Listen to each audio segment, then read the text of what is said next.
24 पर जेपीसी की बैठक में विपक्षी सदस्यों ने हंगामा किया। दावा किया है कि उन्हें ड्राफ्ट में प्रस्तावित बदलावों पर रिसर्च के लिए पर्याप्त समय नहीं दिया गया। आरोप लगाया कि बीजेपी दिल्ली चुनावों के कारण ध्यान में रखते हुए वक्फ संशोधन विधेयक पर रिपोर्ट को संसद में जल्दी पेश करने पर जोर दे रही है, जिसके बाद हंगामा इस कदर बढ़ा कि नौबत मार्शल तक को बुलाने की पड़ गई। आइए रिपोर्ट देखते हैं।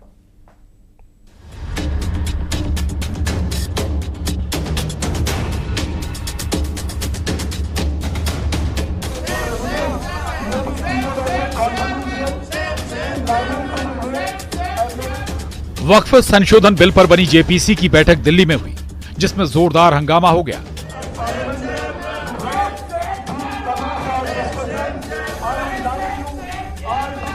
असदुद्दीन ओवैसी और कल्याण बनर्जी समेत 10 विपक्षी सांसदों को एक दिन के लिए सस्पेंड कर दिया गया। विपक्षी सांसदों का आरोप है कि उनकी बात नहीं सुनी जा रही है।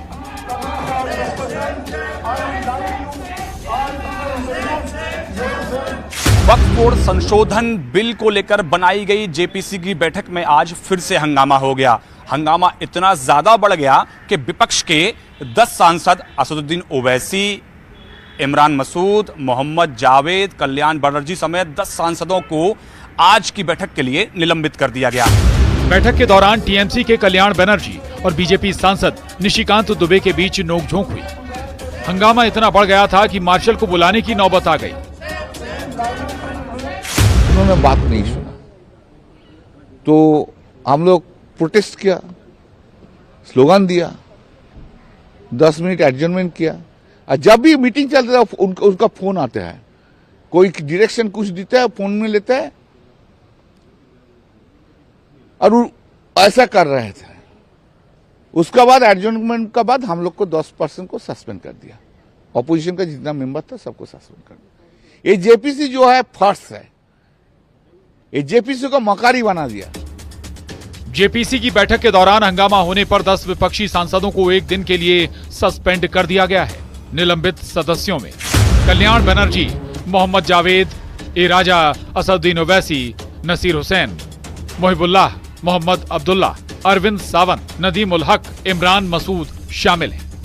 बीजेपी सदस्य निशिकांत दुबे ने विपक्षी सदस्यों को निलंबित करने का प्रस्ताव रखा, जिसे समिति ने स्वीकार कर लिया। कश्मीर के धार्मिक प्रमुख मीरवाइज उमर फारूक को बुलाने से पहले समिति के सदस्यों ने आपस में चर्चा की, जो हंगामेदार हो गई। आज तो मैं अभी कह सकता हूँ कि जेपीसी के सामने मीरवाइज और उनका पूरा डेलीगेशन वहाँ के मौलाना ने तो उन्हें पूरे भारत के संविधान के द्वारा बनाए गए पार्लियामेंट से इस जेपीसी में न केवल अपीयर हुए, बल्कि इस जेपीसी में उन्होंने अपने पूरे व्यूज रखे या जिस सेक्शन पे उनको एतराज़ात थे उन्होंने उस सेक्शन पे अपनी भावनाएं रखी। और बहुत से हमारे सभी सदस्यों ने सवाल किया, सांसदों ने, उसको उन्होंने कहा लिख करके जवाब देंगे। तो मुझे लगता है कि पार्लियामेंट्री डेमोक्रेसी कितनी मजबूत हो रही है और भारत का संविधान कितना मजबूत हो रहा है। विपक्षी नेताओं ने दावा किया कि बीजेपी दिल्ली चुनावों को ध्यान में रखते हुए वक्फ संशोधन विधेयक पर रिपोर्ट को जल्द स्वीकार करने पर जोर दे रही है।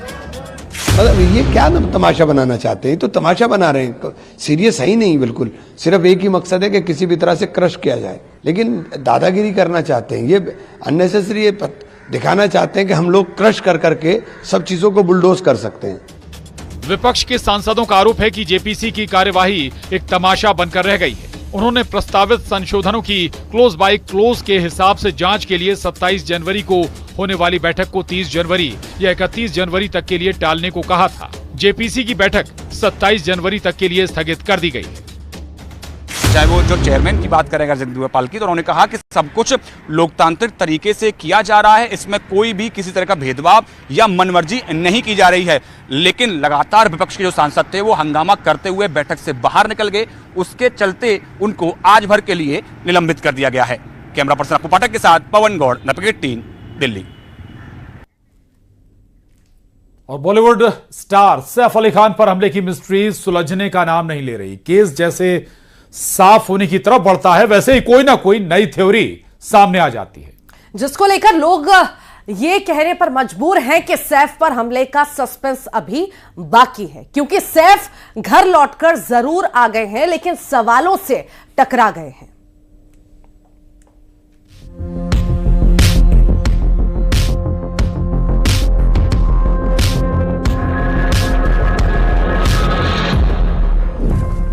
सैफ पर सस्पेंस अभी बाकी है।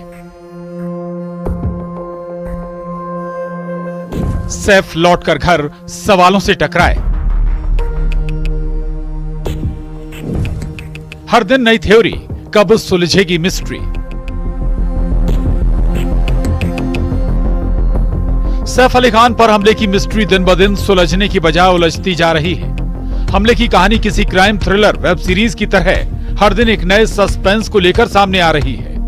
पहले लीलावती अस्पताल के डॉक्टर्स, पुलिस और सैफ अली खान के स्टाफ के अलग अलग बयानों को लेकर सवाल उठाए गए। फिर अस्पताल से रिलीज होकर घर आने की जो तस्वीरें आईं, उसमें उनकी फास्ट रिकवरी को लेकर सवाल खड़े किए गए। अब उनकी मेडिको लीगल रिपोर्ट सामने आ गई है, लेकिन इसमें भी जवाब कम, सवाल ज्यादा है। इस पूरे मामले में सबसे बड़ा सवाल यह है कि सैफ अली खान को अस्पताल लेकर कौन गया, क्योंकि पहले पुलिस की तरफ से यह कहा गया कि उनका बड़ा बेटा इब्राहिम उन्हें अस्पताल लेकर गया था, लेकिन बाद में लीलावती अस्पताल के डॉक्टर्स और जिस ऑटो ड्राइवर ने उन्हें अस्पताल पहुंचाया था, उन्होंने बताया कि सैफ अली खान अपने छोटे बेटे तैमूर के साथ अस्पताल पहुंचे थे। लेकिन अब सैफ अली खान की मेडिको लीगल रिपोर्ट सामने आई है, जिसमें साफ तौर पर यह लिखा है कि सैफ अली खान को उनके दोस्त अफसर जैदी ने अस्पताल में भर्ती कराया था। दूसरा सवाल टाइमिंग को लेकर है, क्योंकि सैफ अली खान की इस मेडिको लीगल रिपोर्ट के मुताबिक उन पर रात 2:30 बजे हमला हुआ और उन्हें 4:11 पर अस्पताल में भर्ती कराया गया। इस तरह सैफ पर हमले से उनके अस्पताल पहुंचने तक करीब 100 मिनट लगे। सवाल उठाए जा रहे हैं कि ये 100 मिनट की मिस्ट्री क्या है, क्योंकि सैफ अली खान के घर से लीलावती अस्पताल तक जाने में सिर्फ 10 से 15 मिनट लगते हैं। जो ऑटो ड्राइवर सैफ अली खान को अस्पताल लेकर गया था, उसने भी बताया कि वो उन्हें शॉर्टकट रास्ते से जल्द अस्पताल लेकर पहुंचा था। तीसरा सवाल सैफ अली खान को लगे जख्मों को लेकर उठाया जा रहा है, क्योंकि लीलावती अस्पताल के डॉक्टर्स ने अपनी प्रेस कॉन्फ्रेंस में बताया था कि सैफ अली खान पर चाकू से 6 वार किए गए, जबकि सैफ अली खान की इस रिपोर्ट में लिखा है कि 16 जनवरी की रात हुए हमले में उन्हें 5 जगह पर जख्म लगे। रिपोर्ट के मुताबिक उनके शरीर पर जो 5 जख्म लगे हैं, वो पीठ में बाईं तरफ, बाईं कलाई, गर्दन के दाहिने हिस्से, दाहिने कंधे और कोहनी में बाईं तरफ हैं। पूरे मामले में डॉक्टर्स का साफ तौर पर कहना है कि जैसे ही सैफ अली खान को हॉस्पिटल लाया गया था, उनका उपचार, उनका ट्रीटमेंट तुरंत शुरू कर दिया गया था, लेकिन पेपर फॉर्मेलिटी नहीं की गई थी। लेकिन प्राथमिकता यही थी कि कोई भी पेशेंट अगर हॉस्पिटल में आता है तो सबसे पहले उसकी जान बचाना और उसको ट्रीटमेंट देना, ये सबसे बड़ी प्राथमिकता रहती है। इसके अलावा सैफ अली खान पर हमले की मिस्ट्री को लेकर कई ऐसे सवाल हैं जिनके जवाब अब तक नहीं मिले हैं। उदाहरण के लिए शिवसेना नेता संजय निरुपम ने सैफ की तुरंत रिकवरी को लेकर सवाल उठाया है। उन्होंने ये भी कहा कि पुलिस ने शरीफुल इस्लाम शहजाद नाम के जिस आरोपी को पकड़ा है, उसका चेहरा सीसीटीवी में दिख रहे आरोपी से नहीं मिलता।